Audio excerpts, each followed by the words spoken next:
Graça e paz da parte de Deus nosso Pai e da de Jesus Cristo, nosso bendito Salvador. Mais um encontro virtual, um culto de adoração, de louvor ao nosso Deus, mesmo distantes, mas aproximados em espírito. Nos unamos, portanto, neste momento em torno do trono da graça para louvarmos a Deus por suas bondades para conosco, por seu tão grande amor para com as nossas vidas. Para início deste culto, nós cantaremos o hino de número 366 do cantor cristão. Hino de número 366 do cantor cristão, que tem como título Firmeza.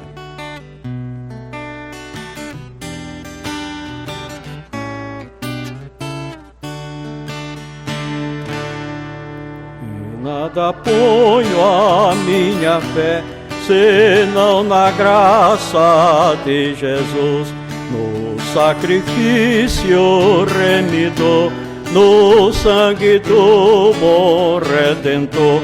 A minha fé e o meu amor estão firmados no Senhor, estão firmados no Senhor.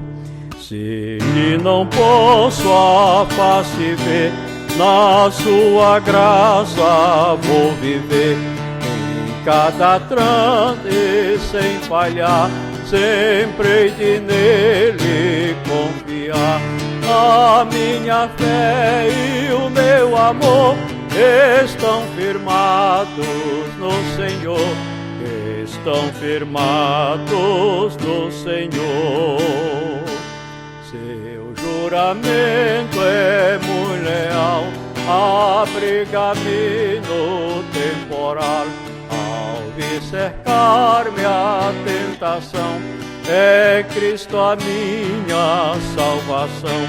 A minha fé e o meu amor estão firmados no Senhor, estão firmados no Senhor. Seu clarim soar, irei com ele me encontrar e gozarei a salvação com todos que no céu estão. A minha fé e o meu amor estão firmados no Senhor, estão firmados no Senhor. Neste momento nós faremos a leitura do Salmo de número 46. Salmo de número 46, um dos mais lindos textos que nós encontramos no Velho Testamento. Peço que o irmão em casa abra sua Bíblia para nos acompanhar na leitura deste tão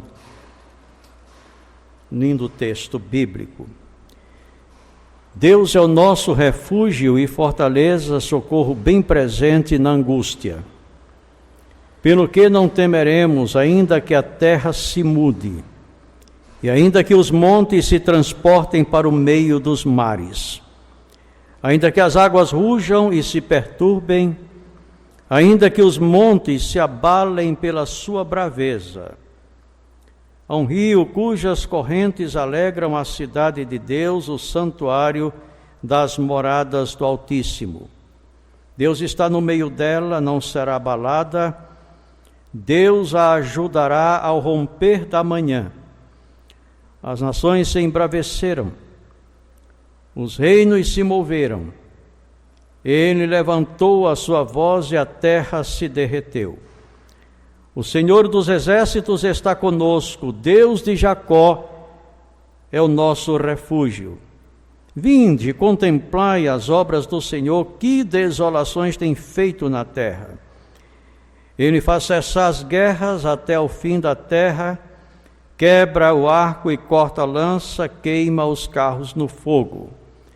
Aquietai-vos e sabei que eu sou Deus.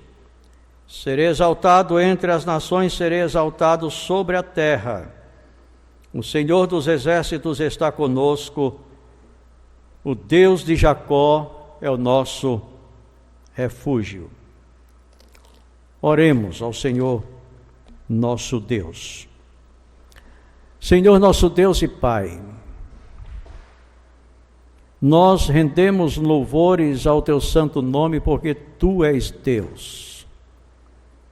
Tu reinas sobre toda a Tua criação e em todo o universo não há absolutamente nada que esteja fora do Teu controle. Todas as coisas que acontecem porque Tu permites que aconteça, e tudo o que acontece é para a glória do Teu santo nome. Senhor, portanto, que nós entendamos isso, sobretudo neste momento tão difícil em que o mundo se encontra, que nós compreendamos que o Senhor ainda reina, que o Teu trono ainda governa todo o universo, toda a criação, e que esse vírus está sob o Teu controle. Portanto, que o Senhor seja glorificado em toda essa situação, que o mundo compreenda que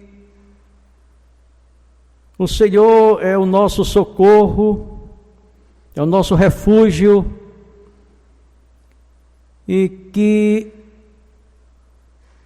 as nossas vidas estão nas Tuas mãos, e que nada de mal pode nos acontecer sem que Tu permitas.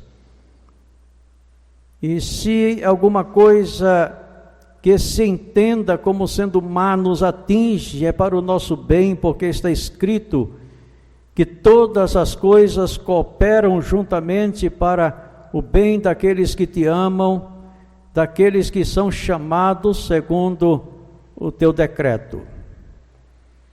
Nós fomos chamados segundo o Teu decreto. Fomos chamados a crermos no Senhor Jesus, a colocarmos a nossa fé nele.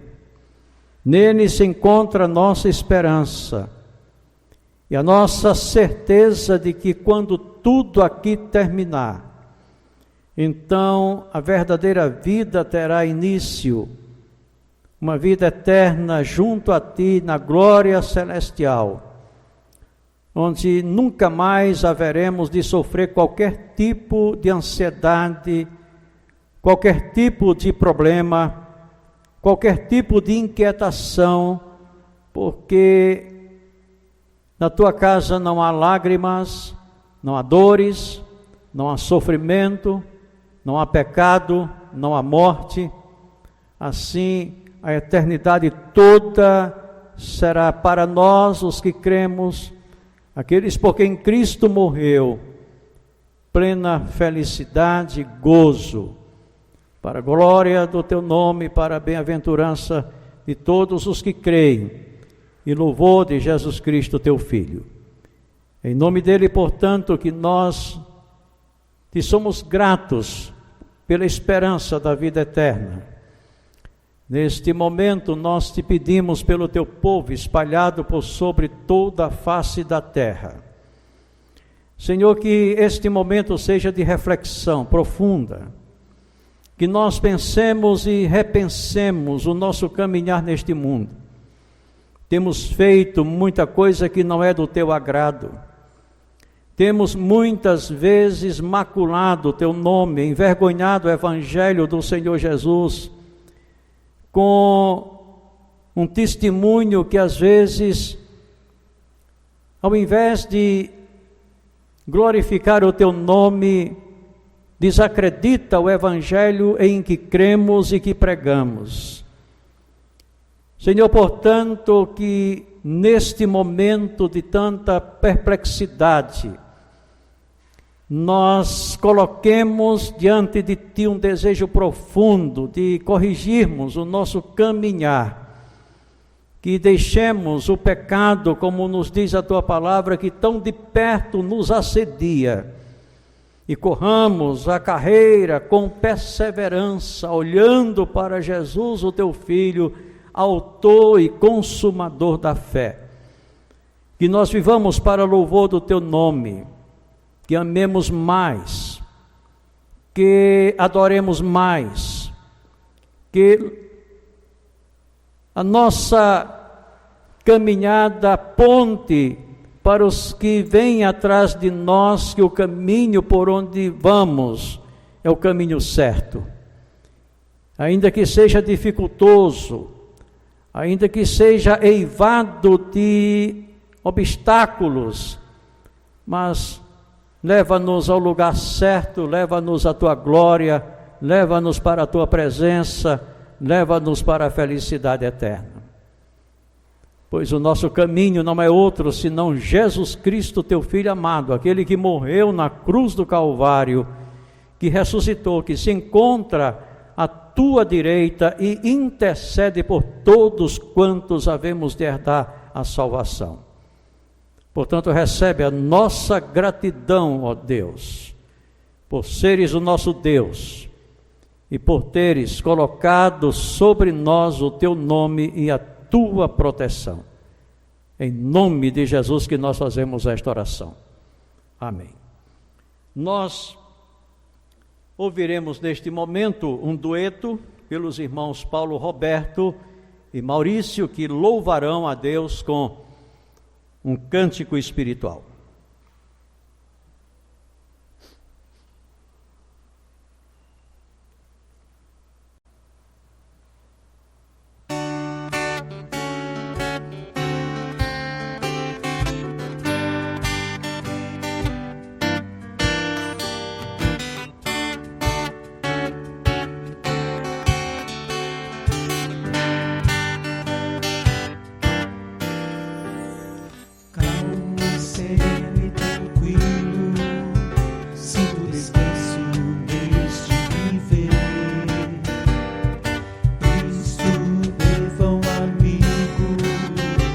Só por Ele eu pude obter.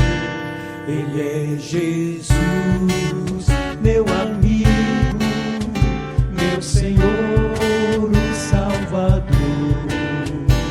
Só por Ele ganhei a vida eterna com Deus, Triste foi sua história, levando a cruz sem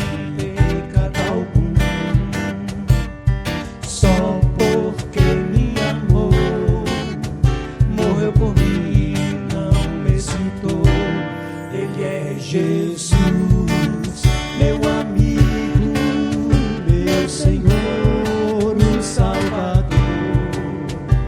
Só por Ele ganhei a vida eterna com Deus, com Deus.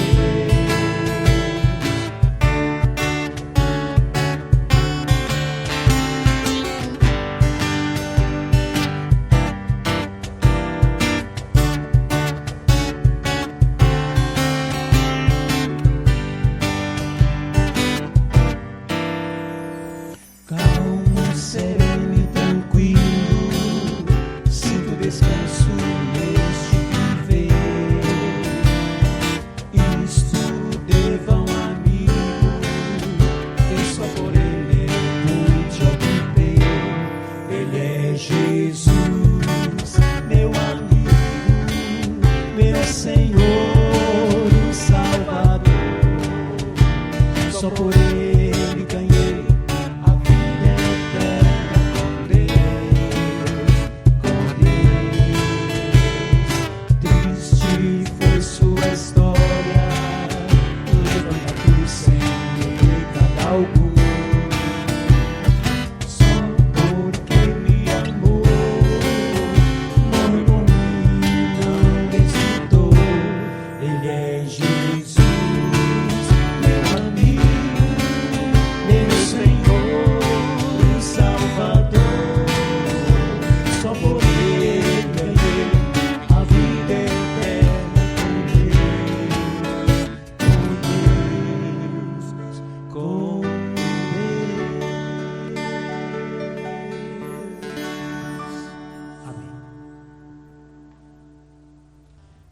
na inspiração de um tão belo hino, nós iremos a nossa reflexão desta hora.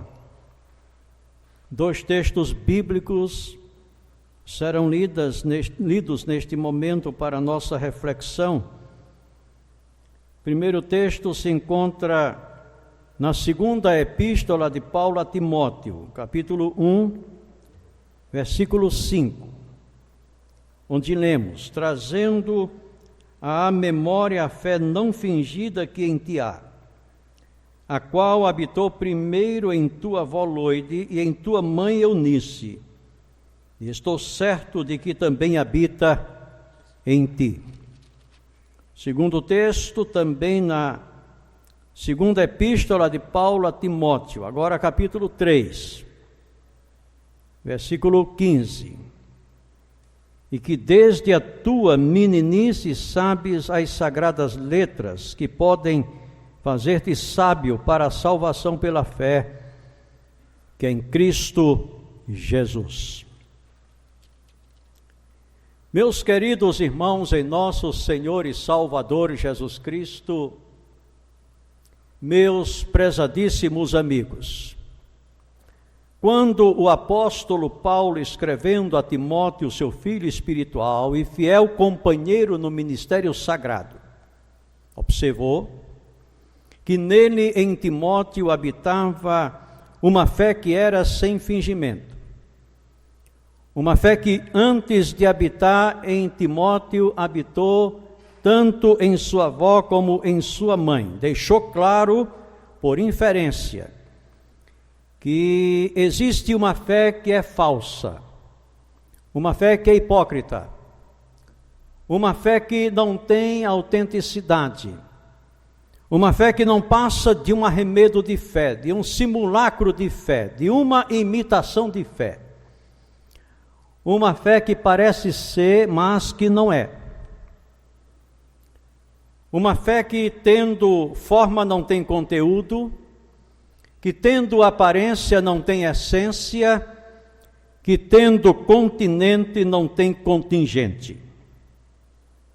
Dessa fé, que é hipócrita, que é falsa, que carece de autenticidade, que não passa de um arremedo de fé, de um simulacro de fé, de uma imitação de fé.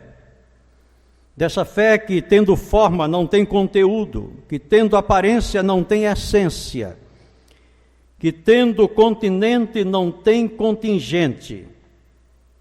Pode-se dizer que é fé denorex. Denorex, aquele produto muito usado num passado recente no tratamento do couro cabeludo e que se dizia ser eficaz no tratamento contra caspa. A propaganda do Denorex dizia mais ou menos assim: o que é que parece remédio? Tem cheiro de remédio, tem gosto de remédio, tem frasco de remédio, tem cor de remédio, tem eficácia de remédio, mas não é remédio. Denorex é o seu nome. Parece remédio, mas não é remédio. E a vinheta fechava assim: mas é eficaz contra a caspa, contra a caspa. Face a essa tão bem-humorada propaganda do Denorex, os gaiatos de plantão passaram a batizar de Denorex tudo aquilo que tinha a aparência de alguma coisa, mas que não correspondia à aparência que tinha. Portanto, de um rapaz simpático, por exemplo, bem apessoado e de fala fácil, mas de caráter duvidoso e que por isso mesmo encantava as meninas e as enganava com muita facilidade, desse sujeito se dizia que não passava de um Denorex. Assim, por exemplo, quando se conhecia uma menina que estava para cair nas garras daquele gavião, por compaixão dela, aproximava-se dela e lhe dizia: menina, cuidado com ele, pois não passa de 1 denorex. E se aquela garota ainda tinha algum juízo na cabeça, cuidava logo de afastar-se daquele carcará. Pois bem, isso também se pode dizer dessa fé que, tendo forma, não tem conteúdo, que tendo aparência, não tem essência, que tendo continente, não tem contingente. Dessa fé que é falsa, dessa fé que é hipócrita, dessa fé que é fingida, dessa fé que não tem credibilidade, que ela é uma fé denorex, e que, portanto, a melhor coisa que nós podemos fazer em relação a ela é dela nos afastarmos. Aliás, o apóstolo Paulo, nessa mesma epístola a Timóteo, ele diz que certas pessoas, tendo a aparência de piedade, negam, contudo, a sua eficácia. Portanto, a melhor política que nós podemos desenvolver em relação a essas pessoas é nos afastarmos delas. E quem são essas pessoas que, tendo a aparência de piedade, negam, contudo, a sua eficácia? São os que professam essa fé que é hipócrita, essa fé que é falsa. No entanto, nós não estamos aqui para nos ocuparmos dessa fé que é hipócrita, dessa fé que é fingida, dessa fé que carece de autenticidade, dessa fé que não passa de um arremedo de fé, de um simulacro de fé, de uma imitação de fé. Dessa fé que, tendo forma, não tem conteúdo, que, tendo aparência, não tem essência, que, tendo continente, não tem contingente. Afinal de contas, se nós temos a fé verdadeira, por que nos ocuparmos falando da fé que é falsa? Não é verdade que a melhor maneira de nós nos guardarmos da mentira é conhecendo a verdade? Conhecendo a verdade, nós nos guardaremos da mentira. Assim, conhecendo a fé verdadeira, nós nos guardaremos da fé que é falsa. Conversando há muito tempo com um caixa de banco amigo meu, ele me disse que quando alguém está recebendo treinamento para trabalhar como caixa de banco, essa pessoa é levada a familiarizar-se com as cédulas verdadeiras. Porque quando a pessoa conhece as cédulas verdadeiras, logo que uma cédula falsa lhe caia às mãos, ele logo que conhece as cédulas verdadeiras, cuida de descartar aquela cédula que é falsa. Assim, conhecendo a fé verdadeira, nós logo descartaremos a fé que é falsa. Portanto, nesta hora, vamos considerar então algumas verdades sobre essa fé que é verdadeira, essa fé que não é fingida. A primeira coisa que pode se dizer dessa fé que é verdadeira, dessa fé que não é fingida, dessa fé que é autêntica, dessa fé que tem não apenas forma, mas também conteúdo, dessa fé que tem não apenas aparência, mas também essência, dessa fé que tem não apenas continente, mas também contingente, que ela mostra-se notada e notavelmente pura no seu conteúdo. Essa fé não é heterogênea quanto o seu conteúdo, ela é homogênea. Essa fé é sem qualquer tipo de mistura. Mas qual é o conteúdo dessa fé? Cristo é o conteúdo dessa fé. Cristo é a essência dessa fé. Cristo é o conteúdo por excelência dessa fé. Essa fé que não é fingida. Essa fé que não é hipócrita. Essa fé que tem essência e não apenas aparência. Ela descansa em Cristo. Ela repousa em Cristo. Cristo é a alegria dessa fé. Cristo é a esperança dessa fé. Cristo é o ar que alimenta essa fé. Cristo é a água que mitiga a sede dessa fé. Cristo é o pão que alimenta essa fé. Cristo é toda a esperança dessa fé. Essa fé é fé em Cristo, e é fé Cristo, porque Cristo mesmo é o conteúdo dessa fé. Portanto, essa fé crê em Cristo, essa fé espera em Cristo, essa fé se alegra em Cristo. Cristo é tudo para essa fé, é a vida dessa fé. Tire-se Cristo dessa fé e ela morre. Agora, entendam uma coisa, essa fé olha apenas para Jesus. Jesus Cristo é a própria substância dessa fé. Jesus Cristo é que satisfaz essa fé. Jesus Cristo é que contenta essa fé. Jesus Cristo é a alma dessa fé, é o coração dessa fé, é tudo para essa fé. Cristo e tão somente Cristo. Cristo e não Cristo e Maria. Cristo e não Cristo e os anjos. Cristo e não Cristo e os apóstolos. Cristo e não Cristo e os profetas. Cristo e não Cristo e as boas obras como meio de salvação. Cristo e apenas Cristo e não Cristo e a religião. Cristo, apenas Cristo e não Cristo e a igreja. Cristo e apenas Cristo, porque Cristo satisfaz. Para essa fé, Cristo é bastante. Essa fé, portanto, repousa em Cristo Jesus. Ela crê em Cristo. E ela crê não apenas em Cristo, ela crê a Cristo. Que entre uma fé e outra fé há uma certa distância. Uma coisa é crermos em Cristo, outra coisa é crermos a Cristo. Pois se não crermos a Cristo, ainda que crendo em Cristo, nos perderemos eternamente. É preciso que se creia em Cristo e se creia a Cristo. Mas o que significa crer em Cristo? Crer em Cristo significa crer que Ele é.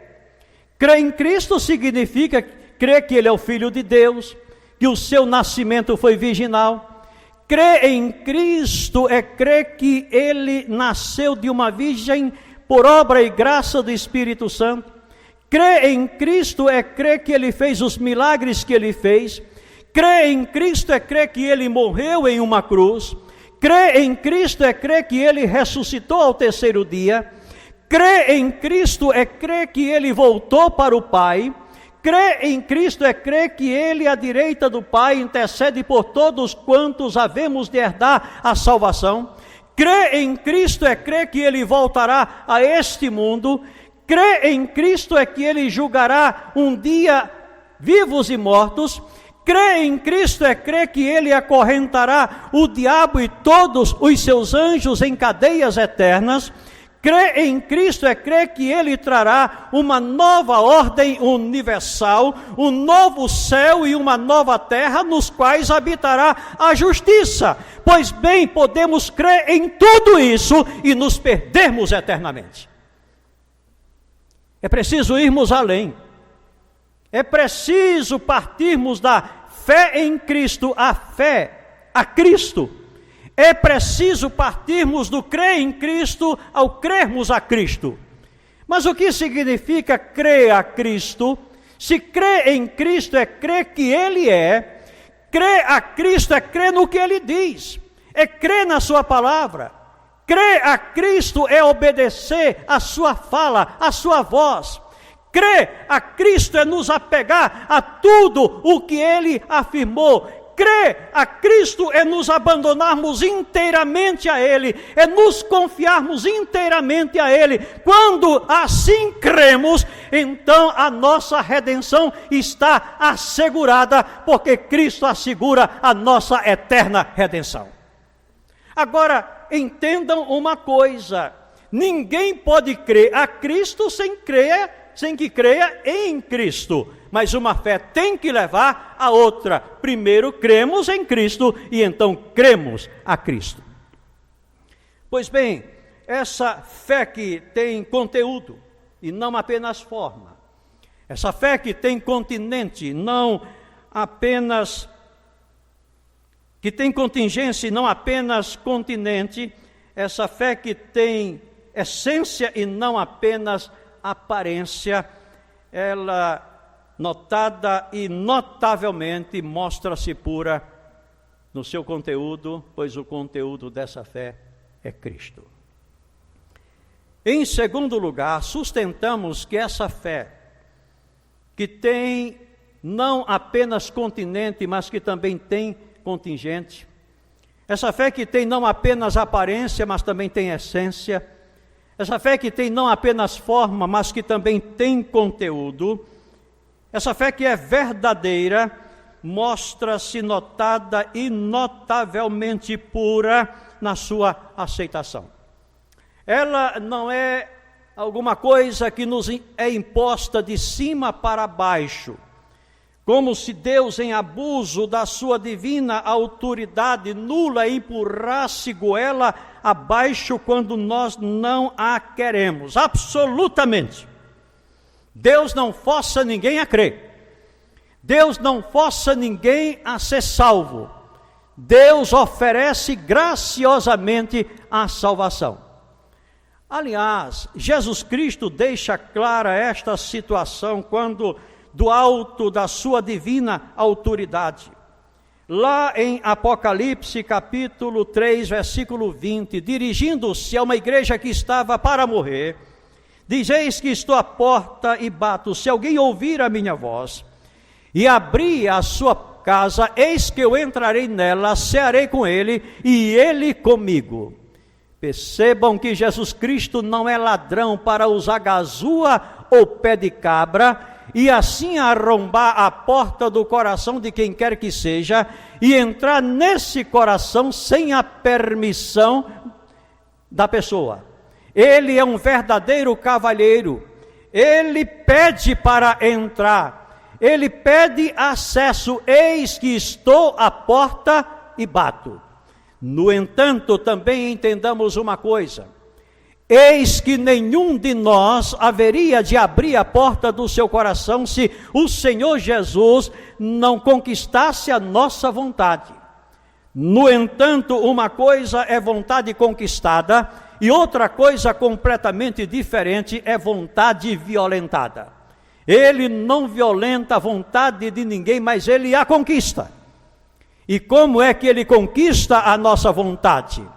Ora, ele conquista a nossa vontade se revelando a nós em toda a sua beleza, em toda a sua formosura, em toda a sua glória, se revelando a nós em seu poder, se revelando a nós em sua sabedoria, se revelando a nós em sua bondade, se revelando a nós em sua graça, se revelando a nós em suas misericórdias, se revelando a nós em sua compaixão, enfim, se revelando a nós em seu maravilhoso poder de redenção. Então, quando nós olhamos para esse Senhor que se descobre a nós, para esse Senhor que desvenda dos nossos olhos a venda para que nós contemplemos a maravilha da sua pessoa, então a nossa alma se apega a Ele, o nosso coração se rende a Ele, e então as portas da nossa casa são abertas de pá em pá, e convidamos o Senhor para entrar e tomar conta da nossa vida. Ele se torna o amado da nossa alma, mas Ele conquista a nossa vontade, Ele não a violenta. E assim, no livre exercício da nossa livre vontade, agora conquistada pelo nosso Senhor, nós cremos, colocamos nele a nossa confiança, entregamos a Ele a nossa vida. Portanto, essa fé, que tem não apenas forma, que tem conteúdo, essa fé que tem não apenas continente, tem contingente também, essa fé que tem não apenas aparência, tem essência também, essa fé que é sem fingimento, essa fé que é verdadeira, ela mostra-se notada e notavelmente pura na sua aceitação. Nós cremos no livre exercício da nossa livre vontade, conquistada pelo amor do Senhor Jesus. Sustentamos, em terceiro lugar, que essa fé que tem não apenas aparência, mas que também tem essência. Podemos dizer dessa fé que tem não apenas continente, mas que também tem contingente. dessa fé que tem não apenas aparência, mas que tem essência. Podemos dizer dessa fé que é verdadeira, que ela mostra-se notada e notavelmente pura na sua transmissão. E eu gosto disso.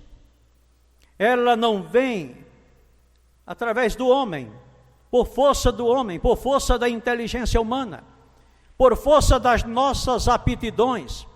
Ela não chega a nós em razão da eloquência de um pregador, de um orador religioso. Absolutamente. Não há homem que seja capaz de mudar o coração de homem algum. Não há homem que seja capaz de tirar um homem da incredulidade levando-o à fé. Não há homem que seja capaz de levar homem algum à experiência de redenção com o Senhor Jesus Cristo. Ora, essa fé, a Bíblia deixa clara, não vem através do poder do homem. Essa fé nos é dada pelo poder de Deus. Essa fé é transmitida de cima, do alto, do céu. Ela nos vem do trono da graça de Deus. É Deus que em sua graça abre o nosso coração, escancara a nossa alma para crermos no nome santo do Senhor Jesus e assim sermos salvos. A fé é dom de Deus. O apóstolo Paulo deixa clara essa verdade quando escrevendo aos Efésios, no capítulo 2 da sua epístola, divinamente inspirado, diz que pela graça é que somos salvos por meio da fé, e isso não vem de vós, é dom de Deus, não vem das obras para que ninguém se glorie.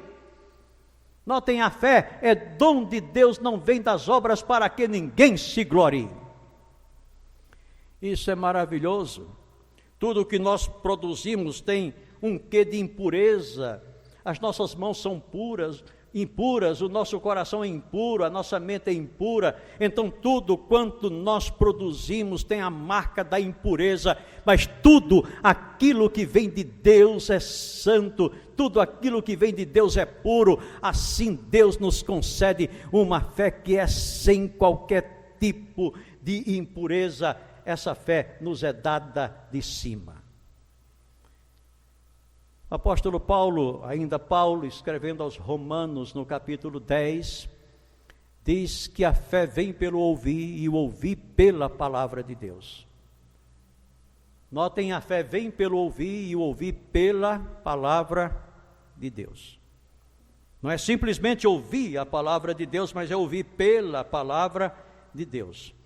Enquanto o pregador fala, a voz do pregador alcança os nossos ouvidos externos. É até aí que a voz do pregador chega, aos nossos ouvidos externos. Mas enquanto o pregador prega e a voz dele chega aos nossos ouvidos externos, há uma outra voz que fala aos nossos ouvidos internos. E essa voz que fala aos nossos ouvidos internos é a voz de Deus, é o próprio Espírito de Deus que nos fala.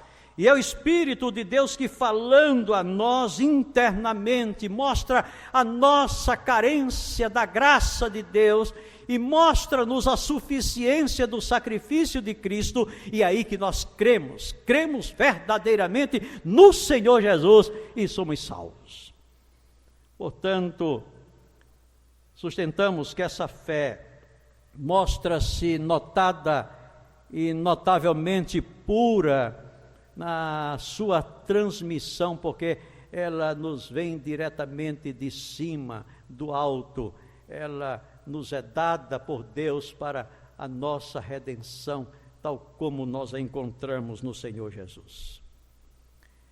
Mas há uma quarta coisa que precisamos dizer sobre essa fé, que tem não apenas continente, que tem também contingente, que tem não apenas aparência, que também tem essência, que tem não apenas forma, que também tem conteúdo. Dessa fé que é autêntica, que não é fingida, que não é hipócrita. É que ela mostra-se notada e notavelmente pura no seu propósito. E qual é o propósito dessa fé?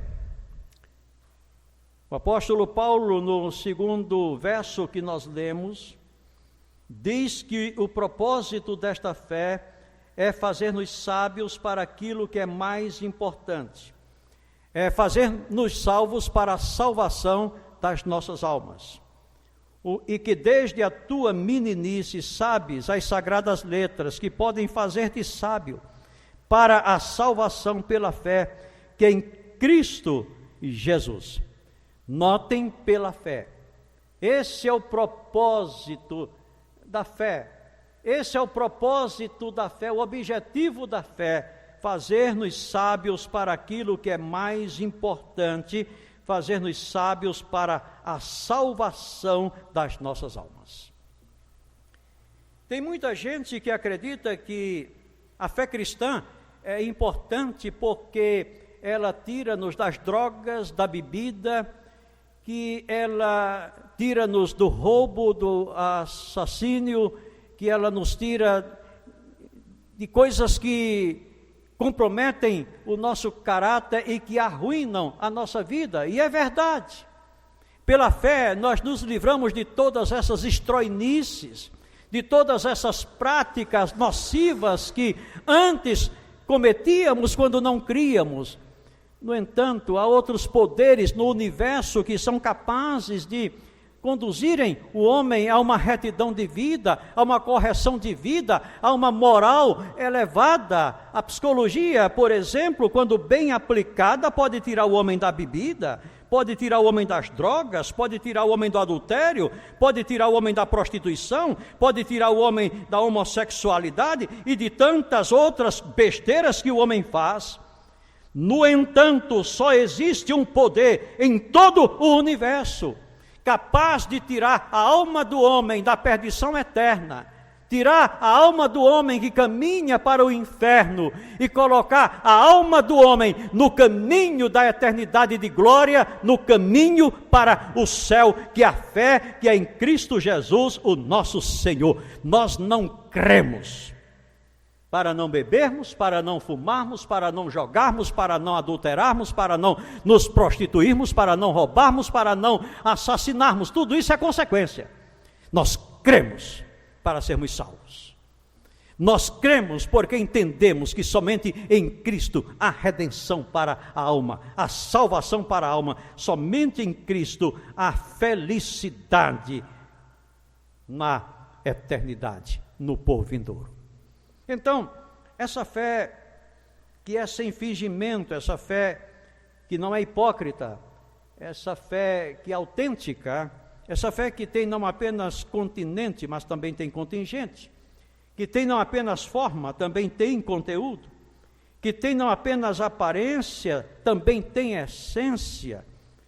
Essa fé é maravilhosa por isso. Ela mostra-se notada e notavelmente pura no seu conteúdo. Cristo é o próprio conteúdo dessa fé, ela descansa em Cristo.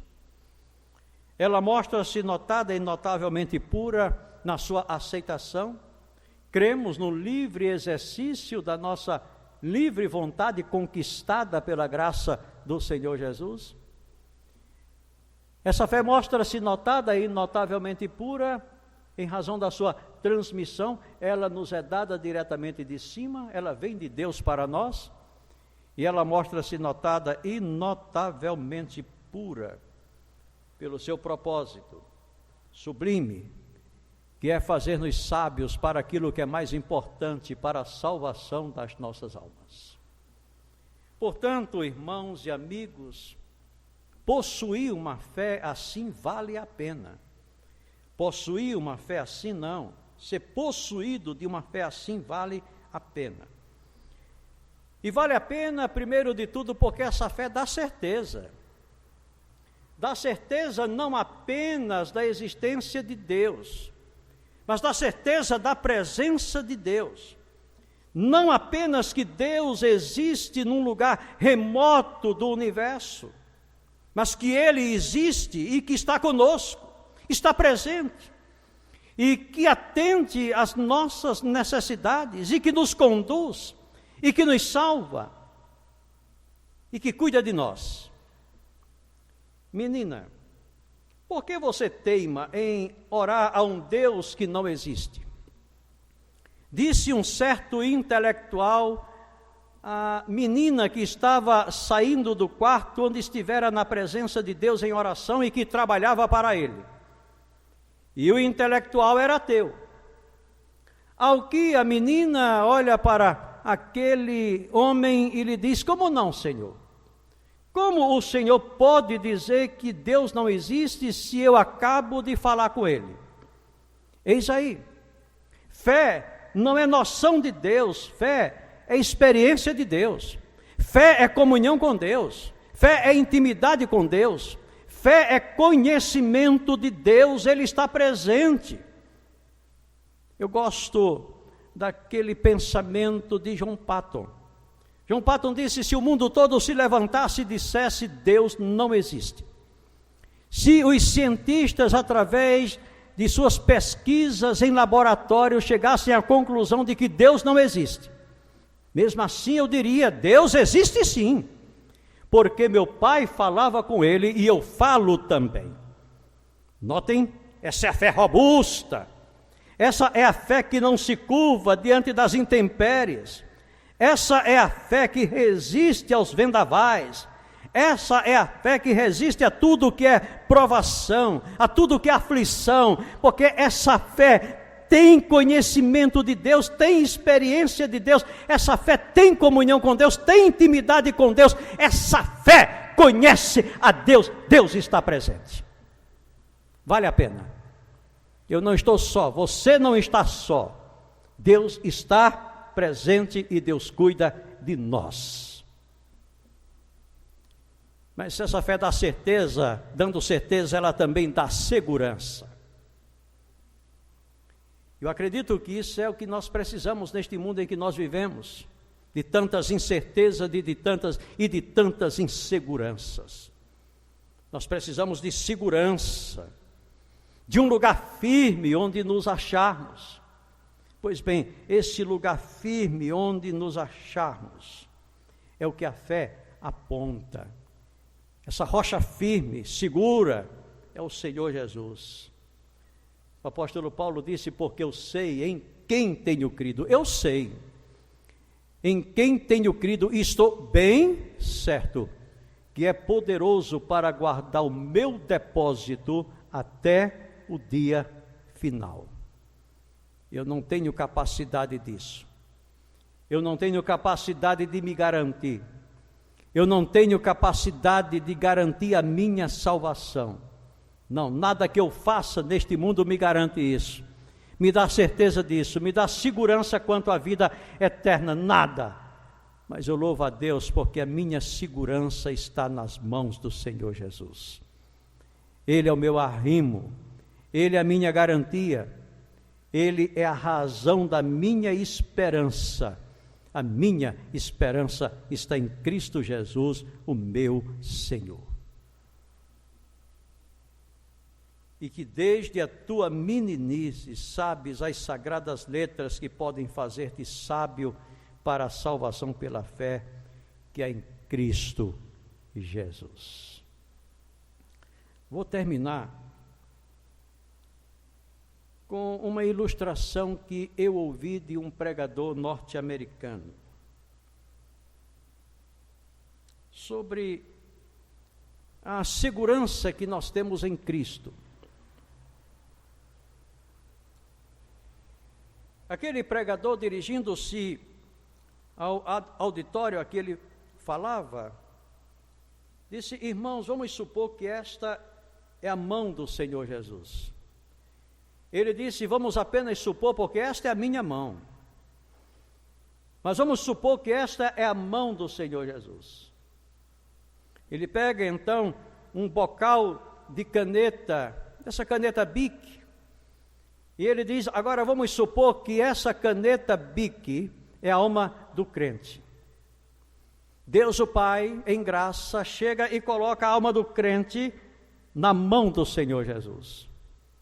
Essa é a minha mão, estamos apenas supondo que é a mão do Senhor Jesus, e esse é um bocal de caneta, estamos apenas supondo que é a alma do crente, pois a alma do crente está na mão do Senhor Jesus. Deus, o Pai, vem e cobre a alma do crente que está na mão do Senhor Jesus com o sangue do Senhor Jesus. Então o Pai vem e fecha a mão do Senhor Jesus sobre a alma do crente que está na mão do Senhor Jesus e coberta pelo sangue do Senhor Jesus. E então o Pai vem e coloca a sua mão sobre a mão do Senhor Jesus. Então a alma do crente está na mão do Senhor Jesus, coberta pelo sangue do Senhor Jesus, guardada pelos dedos do Senhor Jesus e agora protegida pela mão do Pai. Agora vamos supor que o diabo tente tocar na alma do crente. Ele não pode fazer isso. Estamos apenas supondo. Agora, será que ele pode fazer algum mal à alma do crente? Não, porque para fazer mal à alma do crente ele teria que abrir a mão do Pai.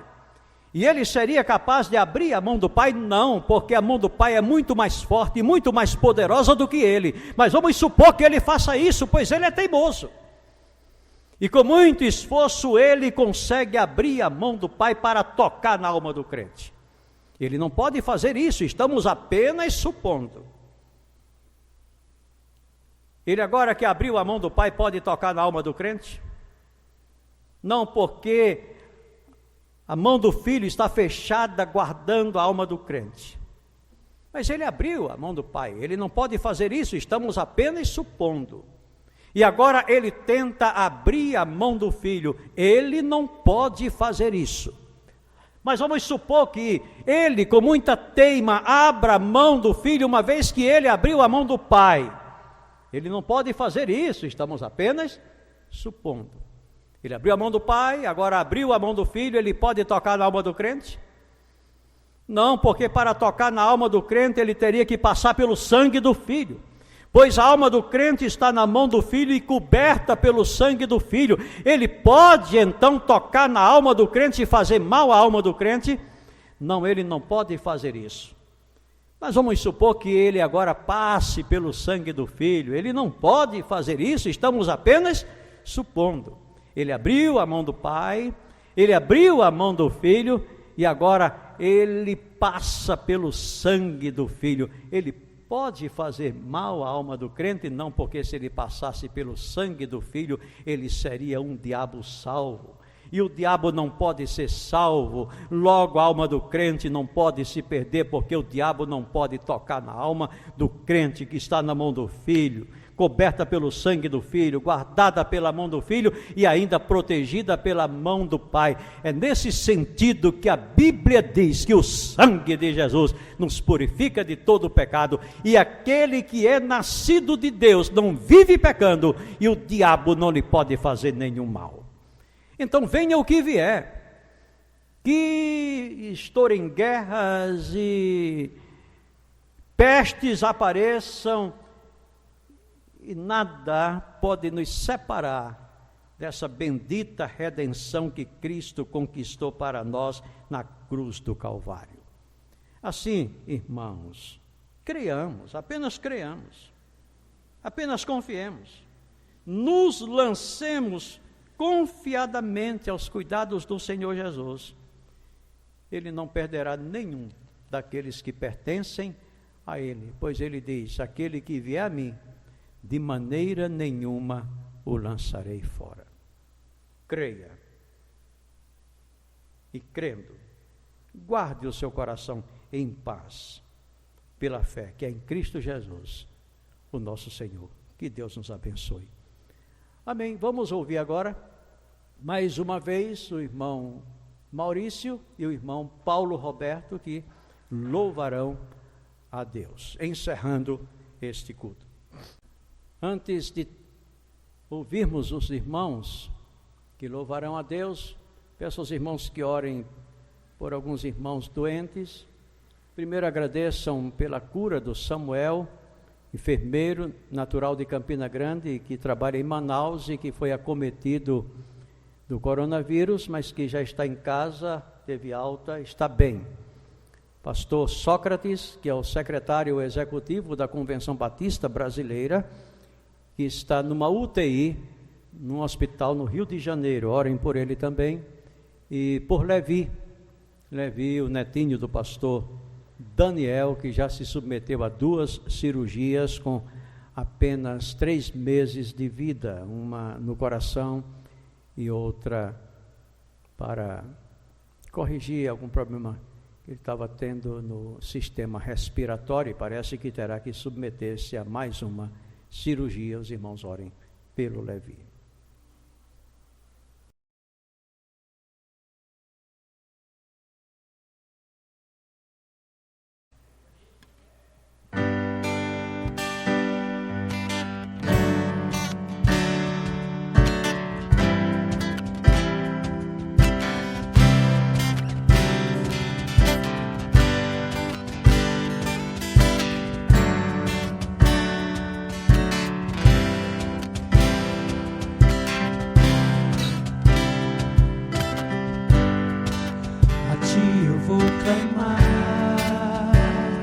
Pois tudo vem de ti e tudo está em ti.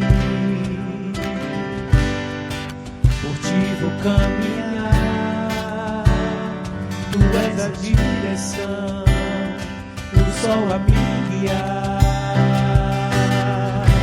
Tudo pode passar, teu amor jamais me deixará. Sempre há de existir nova manhã preparado pra mim, preparado pra mim. Eu me rendo aos teus pés, és tudo que eu preciso pra viver.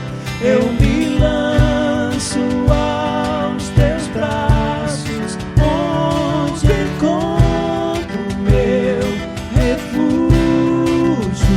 Eu me rendo aos teus pés, és tudo que eu preciso pra viver. Eu me lanço aos teus braços, onde encontro meu refúgio, Jesus. Eis-me aqui.